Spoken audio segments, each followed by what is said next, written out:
बिस्मिल्लाहिर्रहमानिर्रहीम। नाज़रीन अस्सलाम वालेकुम, मैं हूँ इमरान वसीम। नाज़रीन आज 7 नवंबर है, दिन है जुमातुल मुबारक का और साल 2025। नाज़रीन पाकिस्तान पीपल्स पार्टी की मरकज़ी मजलिस आमला का जो इजलास हुआ है और इस इजलास का जो आउटकम जो नतीजा सामने आया है, इस नतीजे ने 27वीं आइनी तरमीम को खटाई में डाल दिया है। इस नतीजे ने, इस आउटकम ने हुकूमत को एक बड़ा झटका दिया है। पाकिस्तान पीपल्स पार्टी की सेंट्रल एग्जीक्यूटिव कमेटी का जो इजलास हुआ है, इस इजलास के बाद 27वीं आइनी तरमीम, जिसे आज काबीना से मंजूरी लेने के बाद सेनेट के ऐवान में मंजूरी के लिए पेश किया जाना था, पाकिस्तान पीपल्स पार्टी की जानिब से बिलावल भुट्टो ज़रदारी ने और सदर पाकिस्तान आसिफ अली ज़रदारी ने हुकूमत को 27वीं आइनी तरमीम पर ये बड़ा झटका क्यों दिया है, इस बड़ी ख़बर की डिटेल वीडियो लॉग में आपके साथ हम शेयर करने जा रहे हैं। लेकिन प्रोग्राम का आगाज़ हम करेंगे, पाकिस्तान तहरीक-ए-इंसाफ के अहम रहनुमा की गिरफ़्तारी हुई है। कौन गिरफ़्तार हुआ है, कहाँ से गिरफ़्तार हुआ है, इस खबर से अपने प्रोग्राम का आगाज़ करेंगे। लेकिन वीडियो लॉग का आगाज़ करने से पहले आपसे दरख्वास्त करेंगे कि चैनल को सब्सक्राइब कर लें, बेल आइकॉन का बटन प्रेस करें। वीडियो पसंद आए तो इसे लाइक और शेयर ज़रूर कीजिएगा। इतला नाज़रीन ये है कि पाकिस्तान तहरीक-ए-इंसाफ के रहनुमा और सुन्नी इत्तेहाद कौंसिल के चेयरमैन साहबज़ादा हामिद रज़ा साहब, जो कि पेशावर से निकले थे फैसलाबाद में, जो उनको 9 मई के केस में ATC अदालत ने कन्विक्ट किया था, 10 साल की सज़ा सुनाई थी। अपनी गिरफ़्तारी देने के लिए वो पेशावर से रवाना हुए थे। लेकिन इतला ये है कि साहबज़ादा हामिद रज़ा को जो है पुलिस की जानिब से इस्लामाबाद के सेक्टर D12 के टर्न पर जो है वो गिरफ़्तार कर लिया गया है। अब साहबज़ादा हामिद रज़ा साहब, आप ये जानते हैं कि जब से उनको ये सज़ा सुनाई गई थी, वो पेशावर में मुकीम थे, पेशावर में थे। उनकी जानिब से पंजाब में जो है, क्योंकि गिरफ़्तारी का डर था, गिरफ़्तारी का ख़दशा था, वो पंजाब में नहीं आ रहे थे। अब नाज़रीन, जो मैंने अपनी ख़बर में लफ्ज़ इस्तेमाल किया है कि इतला है कि साहबज़ादा हामिद रज़ा को गिरफ़्तार कर लिया गया है, ये इतला का लफ्ज़ मैंने क्यों इस्तेमाल किया है, इसको मैंने ख़बर क्यों नहीं कहा? ख़बर मैंने इसलिए नहीं कहा कि अभी दूसरी साइड से इसकी कन्फर्मेशन नहीं हुई है। पाकिस्तान तहरीक-ए-इंसाफ के जो सेक्रेटरी इत्तलात हैं, शेख वकास अकरम साहब ने इस बात को रिवील किया है अपने एक्स पे ट्वीट करके कि साहबज़ादा हामिद रज़ा साहब, जो कि पेशावर से निकले थे फैसलाबाद जाने के लिए, लेकिन उन्हें D12 के टर्न पर पुलिस ने गिरफ़्तार कर लिया है। और शेख वकास अकरम साहब ये बताते हैं कि मालूम करने पे पता चला है कि इस्लामाबाद के किसी थाने में जो साहबज़ादा हामिद रज़ा साहब हैं, कहीं पे वो मौजूद नहीं। तो इसको मैं इसलिए इत्तला कह रहा हूँ कि दूसरी साइड से आया कि इस्लामाबाद पुलिस ने गिरफ़्तार किया है, इस्लामाबाद पुलिस ने गिरफ़्तार नहीं किया है। दूसरी जानिब से इसकी कन्फर्मेशन नहीं हुई है। जब ये कन्फर्मेशन होगी तो ये इत्तला जो है वो ख़बर में जो है वो कन्वर्ट हो जाएगी। तो इस खबर के ज़रिए हमने आपको ये भी समझाया है कि ख़बर और इत्तला में कितना बारीक सा जो है वो फ़र्क होता है। वैसे गिरफ़्तारी से मुतल्लिक रात गए एक और भी डेवलपमेंट हुई थी, एक और भी खबर सामने आई थी, जहां इस्लामाबाद पुलिस जो है वो खैबर पख्तूनख्वा हाउस पहुंची थी और इस्लामाबाद पुलिस के पास पाकिस्तान तहरीक इंसाफ के 2 रहनुमा, जिसमें सोहेल अफरीदी खैबर पख्तूनख्वा के वज़ीर आला हैं और KP के तहरीक इंसाफ के जो प्रेसिडेंट हैं जुनैद अकबर, उनके अरेस्ट वारंट जो है वो पुलिस के पास मौजूद थे।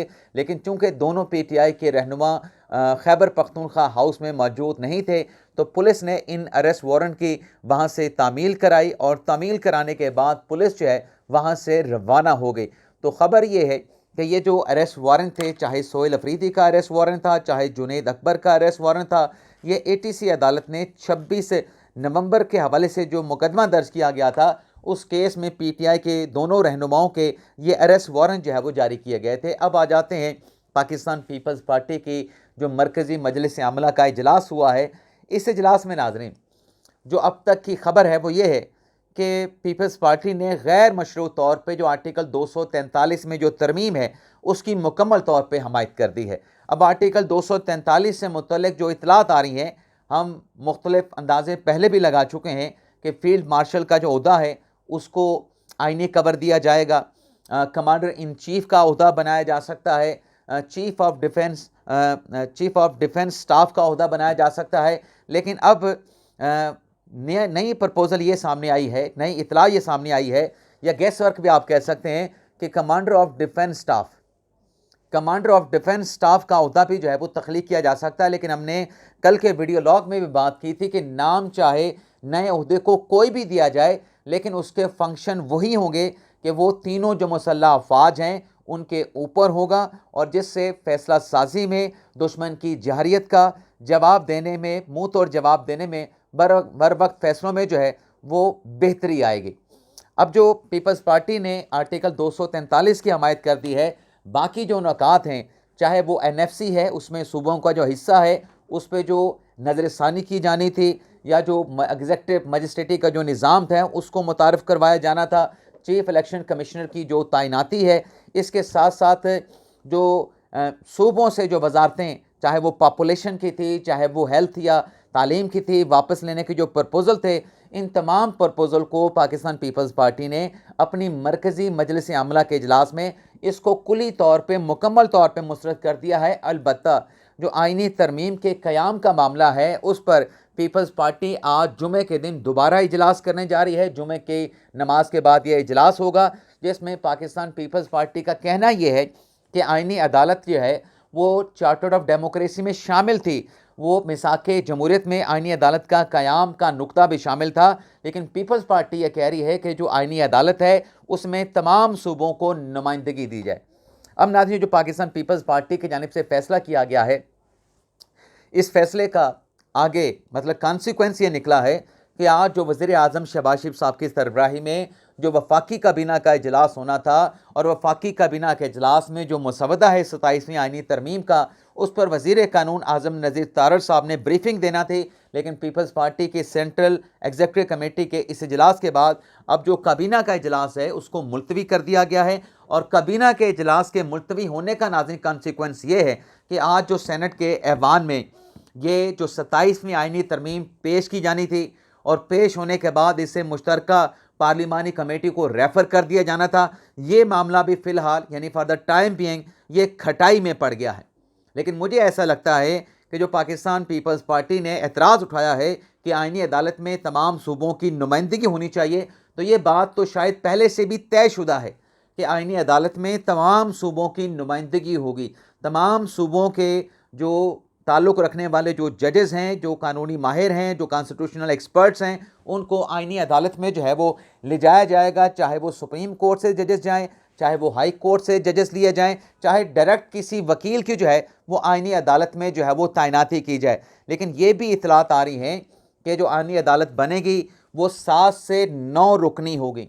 इब्तदाई तौर पर आइनी अदालत जो है वो 7 से 9 जजेस पर मुश्तमिल होगी, और जजेस की जो एज लिमिट है उससे 28 से 70 साल जो है वो रखा जाएगा। और इसमें यह भी बताया जा रहा है, बार बार जस्टिस अमीनुद्दीन खान साहब का नाम आता है, तो तवक्को यही है, इम्कान यही है कि आइनी अदालत के जो सरबराह हैं वो जस्टिस अमीनुद्दीन खान साहब होंगे, लेकिन कोई और भी, यानी जस्टिस याहिया अफरीदी साहब हों या काजी फैसल साहब हों, उनका नाम भी खारिज अज़ इम्कान जो है वो करार नहीं दिया जा सकता। लेकिन हमने 2 दिन पहले वीडियो लॉग में जो बात की थी कि अगर ये आइनी अदालत बनती है 27वीं आइनी तरमीम के ज़रिए, तो ये कहाँ पे बैठेगी, तो उसमें मैंने ये कहा था कि वफाकी शरई अदालत का भी एक प्रेमिसेस मौजूद है, वहाँ पर भी सुप्रीम कॉन्स्टिट्यूशन कोर्ट जो है उसको वहाँ पे बिठाया जा सकता है, वहाँ पे उसकी अदालत लग सकती है। और इस्लामाबाद हाई कोर्ट में भी जो आइनी अदालत है वहाँ पे भी उसको जो है वो जगह दी जा सकती है, वहाँ पर भी आइनी अदालत का जो क़याम है अमल में लाया जा सकता है। अगर इस्लामाबाद हाई कोर्ट में आइनी अदालत आती है तो कहा जा रहा है कि वो हाई कोर्ट जो है अपनी पुरानी जो प्रेमिसेस है G10 में उसको वहाँ पे शिफ्ट किया जाएगा। लेकिन इस बात का इम्कान कम नज़र आता है, ज़्यादा पॉसिबिलिटी इस बात की है कि जो आइनी अदालत है उसे वफाकी शरई अदालत में ही जो है वो लाया जाएगा, वहीं पे ये अदालत बैठेगी। और जो वफाकी शरई अदालत है उससे मुतल्लिक भी ये कहा जा रहा है कि एक ही प्रेमिसेस के अंदर दोनों ये जो अदालतें हैं ये समा सकती हैं, दोनों अदालतें वहाँ पे जो है वो आ सकती हैं। लेकिन इसके साथ साथ नाज़रीन अब देखना पड़ेगा कि आइनी अदालत के हवाले से जो पीपल्स पार्टी के सेंट्रल एग्जीक्यूटिव कमेटी का आज जो जुमे की नमाज के बाद इजलास होना है, वहाँ पर इससे मुतल्लिक, इस पॉइंट से मुतल्लिक क्या आउटकम सामने आता है। तो आज मेरे ख्याल में हुकूमत जो है वो इंतज़ार करेगी पाकिस्तान पीपल्स पार्टी के फ़ैसले का, और फिर हो सकता है कि कल सेनेट का इजलास हो और काबीना का इजलास भी कल दोबारा हो, यानी कल बुलाया जाए और उसमें फिर 27वें आईनी तरमीम का जो मसवदा है उसकी बाज़ाब्ता तौर पर मंजूरी दी जाए। लेकिन नाज़रीन, 27वीं आईनी तरमीम और बिलखसूस आर्टिकल 243 में जो तरमीम है, इसकी सपोर्ट में पंजाब असम्बली में भी एक करारदाद जो है वो जमा करवाई गई है। और ये करारदाद नून लीग की जो खातून रहनुमा हैं हिना परवेज़ भट्ट, उनकी जानिब से ये पंजाब असम्बली में जमा करवाई गई है। और वो ये कहती हैं कि हमें 27वीं आईनी तरमीम और बिलखसूस जो है आर्टिकल 243 में जो तरमीम है इसकी मुकम्मल तौर पर सपोर्ट करनी चाहिए। ये कोई आर्टिकल 243 में तरमीम करके कोई इनकलाब नहीं लाया जा रहा, बल्कि जो फ़ौज का जो स्ट्रक्चर है, फ़ौज की जो कमांड है, उसको जदीद तकाज़ों के मुताबिक हम आहंग करने के लिए कौमी सलामती और कौमी जो खुद मुख्तारी है उसके तहफ़्फ़ुज़ के लिए तरमीम जो है वो की जा रही है। तो पंजाब असम्बली में भी जो है वो जो रेजोल्यूशन है वो हिना परवेज़ भट्ट साहबा ने इस मामले पे जो है वो जमा करवा दी है। अब हम बात करेंगे जो पाक अफ़गान मुज़ाकरात। पाक अफ़गान मुज़ाकरात का जो तीसरा दौर जो कल तुर्की के शहर इस्तांबुल में नाज़रीन शुरू हुआ, जिसमें पाकिस्तान का डेलीगेशन, जिसमें DGISI कौमी सलामती के जो मुशीर आसिम मलिक साहब थे वो नुमाइंदगी कर रहे थे, अफ़गान डेलीगेशन भी जो कि एक दूसरे के आमने सामने बैठा है। लेकिन नाज़रीन, कल का ये जो नतीजा था पाक अफ़गान मुज़ाकरात का, कल का दिन किसी नतीजे के बगैर जो है उसका इख्तिताम हुआ है। दोनों फरीकैन जो है किसी नतीजे पे, किसी मुआहदे पे या किसी मुत्तफ़िक़ा नुक्ते पे नहीं पहुँच पाए हैं। और आज दोबारा से ये मुज़ाकरात जो है वो इसका आगाज़ होगा। पाकिस्तान और अफ़गानिस्तान दोबारा मुज़ाकरात की टेबल पे बैठेंगे। और जो पाकिस्तान का मौक़िफ़ है कि दरअंदाज़ी और बॉर्डर के पार से जो दहशतगर्दी पाकिस्तान में आके अफ़गान साहिल को इस्तेमाल करके की जाती है, उसका कोई मुतफ़िक़ा लाया अमल और ऐसा मेकनिज़म जिसकी तस्दीक हो सके, उस पर दोबारा से जो है वो मुज़ाकरात का आगाज़ होगा। अच्छा, एक जानिब जो है तुर्की के शहर में तुर्की और कतर की सहूलतकारी मेज़बानी में ये मुज़ाकरात चल रहे हैं। दूसरी तरफ नाज़रीन, जो चमन बॉर्डर है, चमन बॉर्डर पे रात गए हालात जो है वो कशीदा हुए। जो बॉर्डर की दूसरी साइड से जो है वो पाकिस्तान के बॉर्डर पर फायरिंग की गई, जिसके नतीजे में पाकिस्तान की अफवाज ने, पाकिस्तान के सिक्योरिटी फोर्सेस ने उस फायरिंग का जवाब दिया है। लेकिन पाकिस्तान का जवाब जो था वो कैलकुलेटेड था, वो नपातुला था। उतना ही जवाब दिया गया जितनी दूसरी साइड से जो है वो फायरिंग की गई। इस फायरिंग का इल्ज़ाम जो है जंग बंदी तोड़ने का, खिलाफ वर्जी करने का इल्ज़ाम पाकिस्तान पे लगाया गया। लेकिन पाकिस्तान ने इस पर रिस्पॉन्ड ये किया है कि पाकिस्तान जंग बंदी की बात पर मुकम्मल तौर पे कायम है।